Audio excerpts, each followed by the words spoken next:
हो भाई प्रथमेश कुठे चालला? अबे चाललो यवतमाळ सोडून. हे ऊन आहे का काय होय बे? अबे मा घरा बाजूला जे शेजारचे लोक मावर जडते ना, त्यांचा रेकॉर्ड तोडून टाकला या सूर्यानं.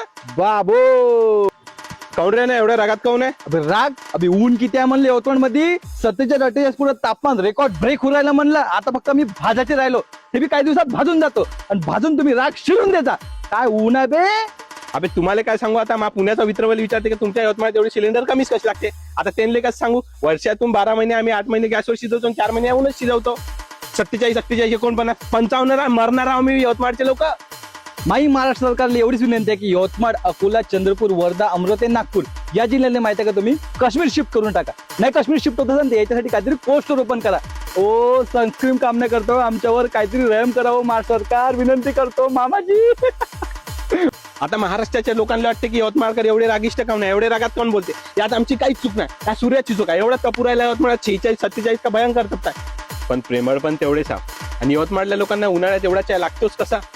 आता आम्ही जे तुम्हाला उन्हाबद्दल एवढं सांगितलं तर तुम्हाला मजा वाटत असं. थांबत तुम्हाला यवतमाळच्या उन्हीचा जादू दाखवतो. अरे बापरे. अबे मायले कार झालं किती ऊन आहे बे यवतमाळकडे. अबे यवतमाळचे लोक बाहेर नका निघू का रे, बरं प्लीज बाहेर नका निघू.